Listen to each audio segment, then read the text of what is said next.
صاحب کو جو کہ میو ہاسپٹل لاہور میں شعبہ امراض اشکان کے سربراہ بھی ہیں، اور بچوں کی صحت کے حوالے سے بات کی جائے اور کمیونیکیبل ڈیزیزز کا خاص طور پہ ذکر ہے، پروفیسر صاحب کا کسی تعارف کا محتاج نہیں. آج ہم ان سے بچوں کی عمومی بیماریاں اور خاص طور پہ جو پریونٹیبل ڈیزیز ہیں جیسے کہ میزلز ہے، پولیو ہے، اور آنے والے دنوں کے اندر ڈینگی آنے والا ہے، اس کے حوالے سے ہم آج بات چیت کریں گے. جی پروفیسر، بہت شکریہ آپ کا کہ آپ ہمارے پروگرام میں تشریف لائے. آپ کا بھی بہت شکریہ آپ نے پروگرام میں بلایا. تھینک یو جی. اچھا یہ بتائیے گا کہ عام طور پہ جو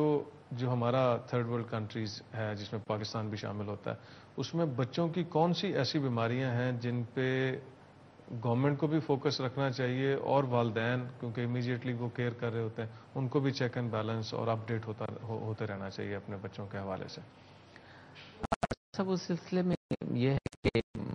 ہمارے پاس کوئی انڈیسز ہوتے ہیں، اعداد و شمار ہوتے ہیں، کس کس ایج گروپ میں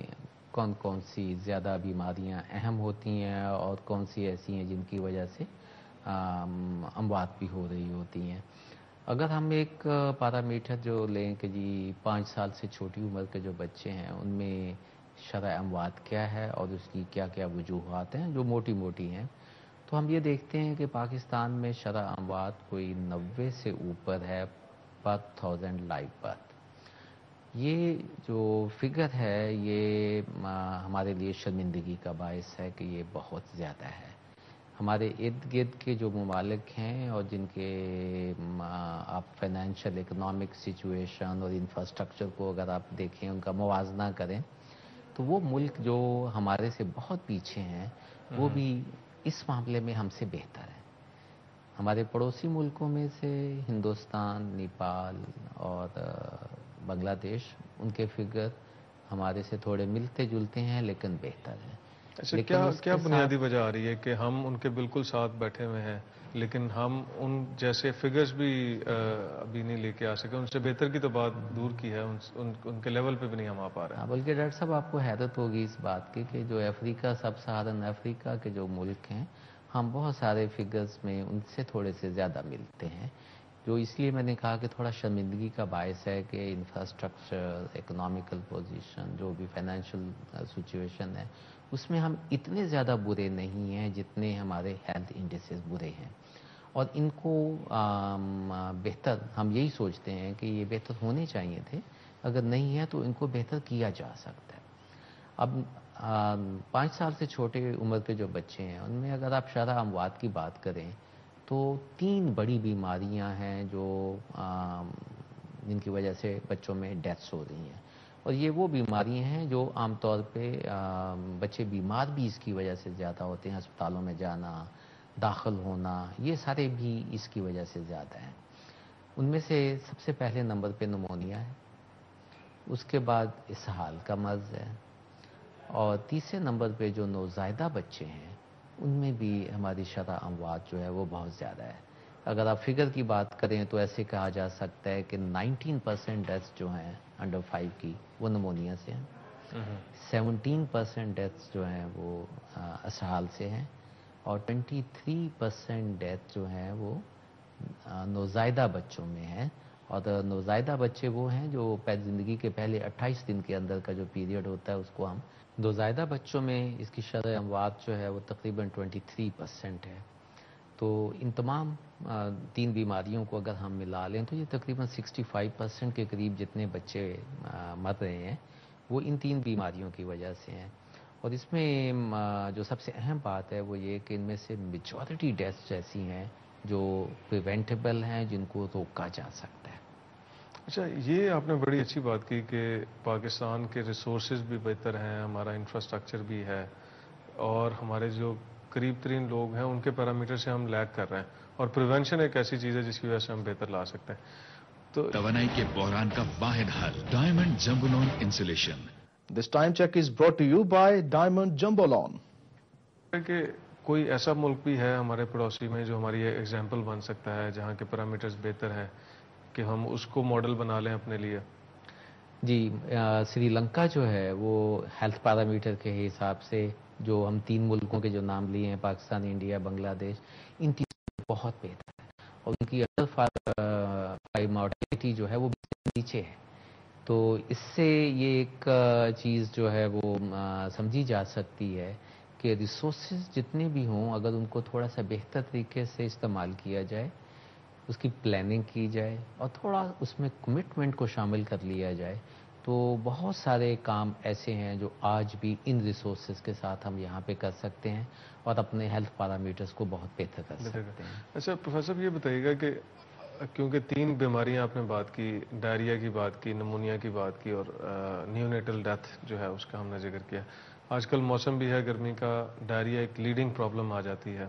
بہت سارے پیرنٹس ہیں جو اس پروگرام کو دیکھ بھی رہے ہوں گے. تو پریونشن کی ہم اگر بات کرتے ہیں تو ڈائریا پریونشن کے اگر آپ کی پوائنٹ بتائیں کہ کس چیز پہ اگر پیرنٹس عمل کرتے ہیں تو اس بیماری سے بچا جا سکتا ہے، اس پہ ذرا روشنی ڈالیے گا. بہت سارے جراثیم جو اسہال کی بیماری کرتے ہیں، ڈائریا کرتے ہیں، وہ منہ کے راستے سے پیٹ میں داخل ہوتے ہیں. تو اس کا مطلب یہ ہوا کہ ان کے جو غذا ہے، دودھ اگر کسی چیز میں دیا جاتا ہے، جو برتن ہے وہ ہے، اگر تھوڑا بچہ بڑا ہے تو اس کے اپنے ہاتھ ہیں، یا پیرنٹس جو ہیں وہ خود اگر کوئی چیز کھلاتے ہیں، تو اگر ان چیزوں کے بارے میں جو عمومی حفظان صحت کے اصول ہیں کہ اپنے ہاتھ کو دھوئیں، صاف رکھیں، اگر ان پہ عمل کریں گے تو بہت ساری انفیکشنز جو ہیں وہ انٹروڈیوس نہیں کی جائیں گی. لیکن اس کے ساتھ ساتھ اہم وجوہات میں سے اگر دیکھتے ہیں تو اگر مائیں بچوں کو، کیونکہ سال کی بیماری ایک ایسی بیماری ہے جو عمومی طور پہ سال سے بچے میں زیادہ ہوتی ہے، سال سے کم عمر کے بچے میں زیادہ ہوتی ہے، اور جو شرح اموات ہے وہ بھی اس عمر کے بچوں میں زیادہ ہے. تو اس عمر میں بچوں میں اگر آپ اسہال کی بیماری روکنا چاہیں تو اس کا سب سے بہترین طریقہ یہ بنتا ہے. اس کا صرف یہی ایک فائدہ نہیں ہوگا کہ اسہال کی بیماری رک جائے گی، بلکہ اور بہت سارے فوائد ہیں کہ مائیں بچوں کو صرف اور صرف اپنا دودھ پلائیں. اور یہ کم از کم پہلے 6 مہینے جو ہیں ان میں صرف والدہ اگر بچے کو اپنا دودھ پلائے گی اور اس کے بعد پھر نیم ٹھوس غذا بچے کی عمر کے حساب سے وہ شروع کروا دے گی، تو یہ ایک طریقہ ہے جس سے انفیکشنز بھی کم ہو جاتی ہیں، بچوں میں قوت مدافعت اچھی بن جاتی ہے اور وہ اسہال کی بیماری سے بچ بھی جاتے ہیں. اور تیسری اہم وجہ اس کی یہ بن جاتی ہے کہ بہت سارے بچے جو ماں کے دودھ پہ نہیں ہوتے، ان کو دودھ یا پتلا مل رہا ہوتا ہے یا کم مل رہا ہوتا ہے، یا وہ بار بار بیمار ہونے کی وجہ سے جس کو ہم میل نیوٹریشن کہتے ہیں، یا سوکھڑے کی بیماری جو ہوتی ہے کہ ان کا وزن بہت کم رہ جاتا ہے اپنی عمر کے حساب سے. تو وہ وزن کم ہونا،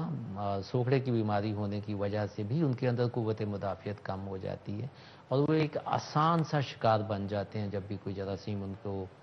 جاتا ہے تو وہ بہت جلدی بیمار بھی ہو جاتے ہیں. تو اگر ان باتوں کا خیال کیا جائے کہ ماں اپنا دودھ پلائیں، بوٹل اور یہ جو چوسنی وغیرہ نپل کا استعمال کیا جاتا ہے وہ بالکل نہ کیا جائے، ماں صرف اور صرف اپنا دودھ پلائے اور پہلے 6 مہینے تک کچھ اور نہ دیں. اور جب ہم کہتے ہیں کچھ اور نہ دیں تو اس میں پانی بھی شامل ہے کہ کسی اور چیز کی ضرورت نہیں ہوتی. یہ ایک مکمل غذا ہے اور پہلے 6 مہینے میں ہر طرح کی جو بیبی کی ضروریات ہیں وہ اس سے پوری ہو جاتی ہیں. تو یہ کام کریں اور ساتھ پھر بچے کو ایک مناسب نیم ٹھوس غذا 6 مہینے کی عمر سے شروع کر دیں اور ماں بچے کو اپنا دودھ پلاتی رہے، جو کہ 2 سال تک عام طور پہ ریکمینڈ کیا جاتا ہے. تو یہ بچہ ایک تو انفیکشن کم ہوگی، دوسرا یہ ہے کہ سوکھڑے کا شکار نہیں ہوگا، اس کی صحت عمومی اچھی ہوگی، تو قوت مدافعت اچھی ہوگی، اگر جراثیم چلا بھی جائے گا تو بیمار نہیں ہوں گے. اور تیسری اہم بات یہ ہے کہ جو جراثیم فیڈر کے نپل سے یا سودر سے، چوسنی سے جانے ہیں، ان سے بھی بچ جائے. اچھا ایک ہی آپ نے بڑی اچھی بات کی کہ 6 مہینے تک مدر فیڈ ایکسکلوسیو ہونا چاہیے. لیکن اگر آپ بہت سارے لوگوں سے جائیں اور گاؤں میں چلے جائیں تو پانی تو ایک بہت کامن چیز ہے، جو کہتے ہیں جی باقی تو کچھ نہیں دیتے، پانی دیتے ہیں. آج کل وہ چائے کا بھی رواج چلتا جا رہا ہے کہ بچہ آئے گا تو اس کو چائے پلانا شروع کر دیں گے. یا کچھ مائیں یہ بتاتی ہیں کہ جی بچے کو ہم نے طاقتور کرنے کے لیے کچھ ماں کا دودھ پلاتے ہیں اور کچھ ڈبے کا دودھ پلاتے ہیں. اور پھر ایگزامپل بھی لوگ کوٹ کی جاتی ہے کہ باہر کے ملکوں میں آپ چلے جائیں، امریکہ چلے جائیں، یورپ میں چلے جائیں، وہ کون سی مائیں اپنا دودھ پلاتی ہیں، وہ تو بچے بڑے اچھے ہوتے ہیں. تو اب یہ بتائیے گا کہ یہ جو جسٹیفیکیشن اور جو توہمات لوگوں کے اندر ہیں، کیا ان کا کیا جسٹیفیکیشن ہے؟ کیسے ہم لوگوں کو سمجھائیں کہ یہ سب کچھ ہونے کے باوجود وہ اس سمپل سے فارمولے پہ کیوں نہیں آنا چاہتے؟ یہ ڈاکٹر صاحب ہمارے معاشرے کی بہت بدقسمتی ہے کہ اگر اس طرح کے توہمات لوگوں کے اندر موجود ہیں. جبکہ سائنس جو ہے اور جتنی بھی ریسرچ آج تک ہوئی ہے یہ اس چیز کو بغیر کسی شک و شبہ کے ثابت کرتی ہے کہ اسہال کی بیماری، نمونیا اور دوسری بیماریاں جو بچے ماں کا دودھ پی رہے ہیں ان میں کم ہوتی ہیں، بہت کم ہوتی ہیں، اور جو باقی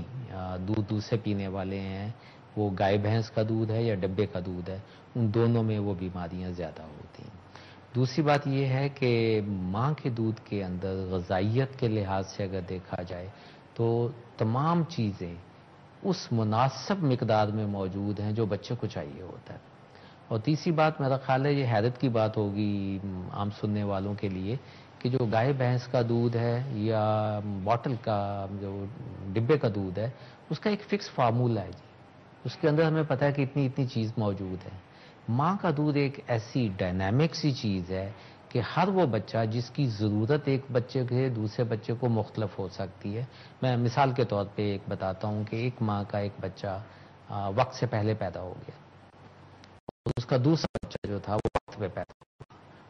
ماں کے دودھ کی کمپوزیشن ایک دوسرے سے مختلف ہے۔ پہلی دفعہ جو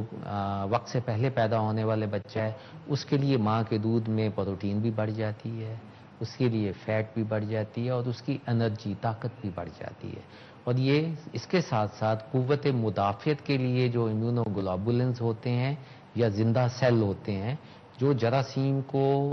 آنتوں کے اندر ہی اس سے پہلے کہ وہ پیٹ میں داخل ہوں، انفیکشن انٹروڈیوس ہو جائے اس سے پہلے ہی مار دیتی ہیں۔ یہ ایسی چیزیں ہیں جس کا ایک مالیکیول آپ کہہ لیں سائنس آج تک آرٹیفیشلی پروڈیوس نہیں کر سکی۔ تو یہ اس طرح کی اتنی یونیک سی اس کے اندر چیزیں ہیں کہ اس کے بارے میں تو کسی قسم کا کوئی شک نہیں کرنا چاہیے۔ جہاں تک پانی کی آپ نے بات کی، افریقن کنٹریز کے اندر جہاں دھوپ گرمی بہت ہوتی ہے وہاں اسٹڈی کیا گیا ہے کہ جو بچے ماں کا دودھ پیتے ہیں ان کے اندر پانی کی ضرورت بھی نہیں ہوتی، ایون گرمیوں کے موسم میں، دھوپ میں بھی، کیونکہ ماں کے دودھ میں 90% پانی ہوتا ہے۔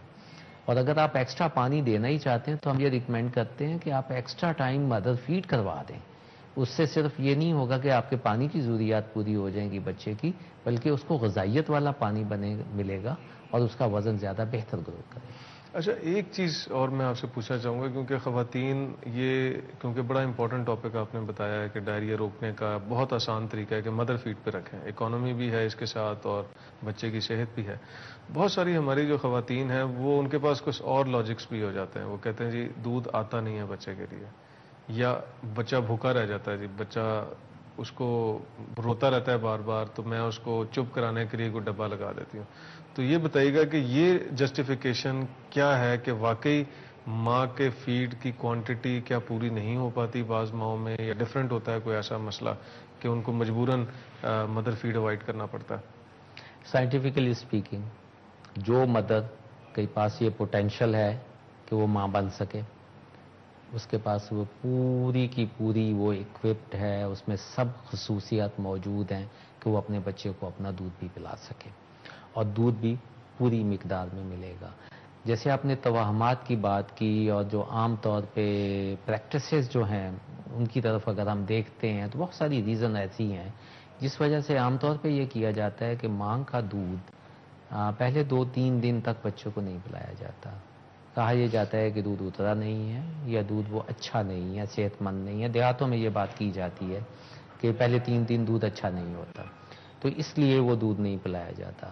یہ سب سے بنیادی وجہ ہے ماں بعد میں اپنا دودھ نہیں پلا سکی، جبکہ یہ دنیا بھر میں یہ ایک ریکمنڈیشن چلی ہوئی ہے کہ جب بچہ پیدا ہوتا ہے تو اس کے 1 گھنٹے کے اندر اندر پہلی دفعہ بچے کو ماں کا دودھ پلا دینا چاہیے۔ اس سے ایک تو یہ ہوتا ہے کہ بچے کو دودھ مل بھی جاتا ہے، دوسرا ماں کے لیے بھی بہت سارے فوائد ہوتے ہیں کہ جو زچگی کے عمل سے گزرنے کے بعد جو بلیڈنگ وغیرہ ہوتی ہے وہ بالکل ختم ہو جاتی ہے اگر بچہ دودھ پی لے تو۔